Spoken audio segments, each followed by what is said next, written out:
Welcome to Eklavya Study Point and I am Sachin, and in today's video we are going to discuss some MCQ questions from the chapter India's Foreign Policy. So let's get started, and this chapter is very important for your first term examinations. आप Instagram पे मुझे follow कर सकते हैं, अपनी problem बता सकते हैं. My username is on your screen. अगर आप टेलीग्राम ग्रुप को ज्वाइन करना चाहते हैं तो आप class 12 ESP new group search मार के हमारे ग्रुप को ज्वाइन कर सकते हैं. वहां पे आपको अपडेट्स मिलते रहेंगे जो भी होंगे, और वेबसाइट पे आपको नोट्स प्रोवाइड करवा दिए जाएंगे www.eklavyastudypoint.com. तो आप वेबसाइट को भी जरूर विजिट करें. तो आज का जो हमारा फर्स्ट क्वेश्चन है वो ये है कि who form the Indian National Army. Indian National Army जो थी उसका गठन किसने किया? Option A Subhash Chandra Bose, option B doctor Bhimrao Ambedkar, option C Bhagat Singh, option D Sukhdev. तो option A will be correct here. Subhash Chandra Bose ji ने इंडियन नेशनल आर्मी का गठन किया. आगे बढ़ते हैं. When was the Indian National Army formed? कब इसको जो है मतलब फॉर्म किया गया? ऑप्शन ए 1940, 1942, 1955 या 1950. So correct answer will be 1942. Option B will be correct here. Next question है who was the first prime minister and foreign minister of India. ठीक है. ऑप्शन ए वल्लभ भाई Patel, Sardar Vallabhbhai Patel, option B Rajendra Prasad ji, Pandit Jawaharlal Nehru ji, या none of these. So correct answer will be Pandit Jawaharlal Nehru ji, जो कि हमारे first prime minister थे and foreign minister of India. The next question is what are the three major objectives of Nehru's foreign policy. Option A, ठीक है, यहाँ पे option A है to preserve the sovereignty gain from hard struggle and maintaining territorial integrity. Option C rapid economic growth, और all of the above. तो इसमें ये सारी ही चीजें थी जो भाई उनके ऑब्जेक्टिव थे. ठीक है, जो नेहरू जी की जो फॉरेन पॉलिसी थी उसके जो ऑब्जेक्टिव थे उसमें ये सारे पॉइंट सही हैं. Option D will be correct here, जैसा कि हमने पढ़ा है. In 1956 Britain attacked dash over the issue of Suez canal. ठीक है, Suez canal. Option B Russia, option B Egypt, option C Hungary, option D none of this. तो Britain ने जो अटैक किया वो किस पे किया था? वो किया था ऑप्शन बी यानी कि इजिप्ट पे. ठीक है, option B will be correct here, या हम कह सकते हैं मिस्र. आगे बढ़ते हैं. In 1956 the Soviet Union invaded dash. Soviet Union जो था उसने कहां पे मतलब कह सकते हो कि हमला किया? Option A Hungary, option B Egypt, option C Britain, option D France. So यहाँ पे करेक्ट आंसर हो जाएगा Hungary, option A. Under the leadership of Nehru, India organized the Asian Relations Conference in dash. Option A January 1947, March 1947, August 1947, February 1949. So correct answer will be March 1947. ठीक है, option B यहाँ पे सही हो जाएगा. When and where was the Afro-Asian Conference held? ठीक है, option A 1945 Bandung, option B 1955 Bandung, 1960 Asia, या none of this. So correct answer will be 1955 Bandung, यहाँ पर हुआ था ये. ठीक है, conference. In which conference in which conference the foundation of the non aligned movement was led. ठीक है, कहां पे आप कह सकते हो कि भाई इसकी नींव पड़ गई थी नॉन अलाइंड मूवमेंट की? Option A at the Afro African conference, या at the Paris conference, in the United Nations General Assembly, या in Bandung conference. Correct answer will be option D, Bandung जो कॉन्फ्रेंस थी वहां पे. Option D will be correct here. When was the first conference of the non aligned movement held. ठीक है, पहली conference यहाँ पे आपको बताना है कब होती है. Option C will be correct here, 1961, option C. The first conference of the non aligned movement was held in Britain, Bulgaria, Belgrade, या Japan. So option C will be correct here. ठीक है, ऑप्शन सी Belgrade यहाँ पे सही हो जाएगा. क्या आप बता सकते हो ये कहाँ की कैपिटल है? कमेंट में करके आप मेरे को बताओ. When did the Chinese revolution take place. Chinese revolution कब होती है? 1949 will be correct here, option C. When was the Panchsheel pact signed between India and China. ठीक है, इसका सही आंसर ऑप्शन डी हो जाएगा, 29 अप्रैल 1954. ये जो है पंचशील पैक्ट साइन हुआ इंडिया एंड चाइना के बीच.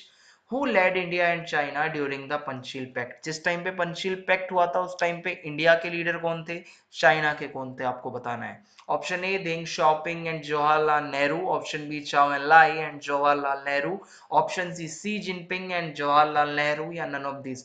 सो option B will be correct है, Chou En Lai and Jawaharlal Nehru ये लीडर्स थे during the Panchsheel pact. Between India and China. What was the dispute between India and China? क्या भाई ऐसा क्या डिस्प्यूट्स है इंडिया और चाइना के? बाउंड्री डिस्प्यूट्स, या चाइनाज ऑक्यूपेशन ऑफ तिब्बत, या India giving asylum to the Dalai Lama, या all of the above? So इसमें सारे ही भाई डिस्प्यूट के पॉइंट्स हैं, ठीक है। Option D will be correct here. When did China invade India? India पर कब चाइना ने अपना हमला किया? ऑप्शन बी यहाँ पे सही हो जाएगा, 1962, यहाँ पे जो वॉर भी होता है फिर आगे। When did the Dalai Lama seek asylum in India? कब वो भारत में आए शरण लेने? तो इसका सही आंसर 1959 हो जाएगा, ठीक है। Option D will be correct here. They where is the largest settlement of Tibetan refugees in India? ठीक है, तिब्बत के जो भी रिफ्यूजीज होते हैं उनकी सबसे बड़ी जो बस्ती हम कह सकते हैं वो कहाँ पे है? Option A will be correct here, जो धर्मशाला का इलाका है हिमाचल प्रदेश का, वहां पे है। Option A will be correct here. Which political parties of India expressed their support for the independence of Tibet? Communist party, socialist party, Jana Sangh party, या बोथ बी एंड सी? ठीक है, तो इसका सही आंसर ऑप्शन डी हो जाएगा, B and C both, यानी कि सोशलिस्ट पार्टी ने भी किया और उसी के साथ साथ जनसंघ ने भी किया। Option D will be correct. Who among the following resigned after the Indo China war in 1962? किसने रिजाइन करा? V K Krishna Menon, C Rajagopalachari, major general Sanjeet, या none of this? So correct answer will be VK Krishnan Menon. Option A will be correct here. On which two parts of India has China asserted its authority? Uttarakhand, Arunachal Pradesh, या फिर Ladakh of Jammu and Kashmir, या both B and सी? तो इसमें सही answer जो है भाई वो हो जाएगा बी एंड सी दोनों, यानी कि अरुणाचल प्रदेश का भी इलाका और लद्दाख का भी इलाका, जम्मू कश्मीर। नेफा या फिर north east frontier is the old name of which state? NEFA नाम से किस स्टेट को पहले जाना जाता था? So option D will be correct here, Arunachal Pradesh. Visited China for the first time in dash 1979? कौन से फॉरेन मिनिस्टर थे? Option A Pandit Jawaharlal Nehru, Atal Bihari Vajpayee, V K Krishna Menon, या none of this? So correct answer जो है यहाँ पे हम कह सकते हैं भाई अटल बिहारी वाजपेयी जी सही आंसर हो जाएगा। आगे बढ़ते हैं अब हम। नेक्स्ट क्वेश्चन है, when was the Indus river water treaty between India and Pakistan? ठीक है, कब ये ट्रीटी हुई? ठीक है, आपको बताना है। आगे बढ़ते हैं, तो इसका जो सही आंसर है वो हो जाएगा 1960 में। Who led India and Pakistan? ठीक है, who led India and Pakistan during the Indus river water treaty? Nehru and Ayub Khan, Nehru and Liaquat Ali, ठीक है Liaquat Ali sorry, Nehru and Benazir Bhutto, Nehru and Pervez Musharraf? So correct answer will be Nehru and Ayub Khan. अगला क्वेश्चन है यहाँ पे, when was the Tashkent agreement sign between India and Pakistan? ठीक है, option D will be correct here, 1966। और क्या आप जानते हैं इस टाइम पे किन की डेथ हुई थी? आगे एक क्वेश्चन भी है इससे related. Which Indian prime minister died during the Tashkent agreement या ताशकंद एग्रीमेंट? जवाहरलाल नेहरू, लाल बहादुर शास्त्री, गुलजारीलाल नंदा, या none of this? So Lal Bahadur Shastri ji की डेथ हुई थी। When was the Shimla agreement signed? ठीक है, शिमला एग्रीमेंट कब हुआ? 1972 will be correct here, option B. Which leaders led India and Pakistan during the Shimla agreement? कौन से लीडर्स थे भाई, आपको बताना है यहाँ पे। So option B will be correct here, Indira Gandhi India से और जुल्फिकर अली भुट्टो पाकिस्तान से। When did Kargil war happen? So 1999 as we all know. When was the Department of Defense Excise established? ठीक है, ये क्या मतलब इसका कब establishment होता है? तो 1962 will be correct here, option B. When was the Defense Supply Department? ठीक है, Defense Supply Department established? तो इसका जो सही आंसर है वो हो जाएगा 1965। फिर है, when did India conduct its first nuclear test? पहला जो हमारा न्यूक्लियर टेस्ट था वो कब हुआ? 1974 विल बी करेक्ट हियर, ठीक है। आगे देखते हैं, who was Homi Jehangir Bhabha? Who was he?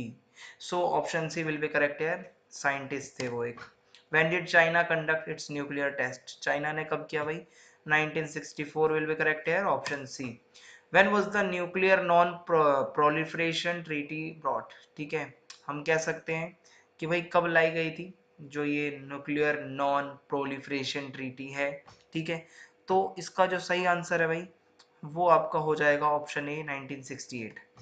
When did the Arab Israeli war take place? Arab जो इसराइल के बीच में जो वॉर हुई थी वो कब हुई? 1973 विल बी करेक्ट है, ऑप्शन बी। उसके बाद है, for how long was the nuclear non proliferation treaty extended, कितने समय तक उसको बढ़ा दिया गया, 1967, 1968, 1995 या 1999? So correct answer will be 1995। CTBT की फुल फॉर्म क्या है? सीटीबीटी, सो करेक्ट आंसर है इसका comprehensive test ban treaty, option A will be correct है। When did Israel became independent, Israel कब आजाद होता है? Option B will be correct, 1948।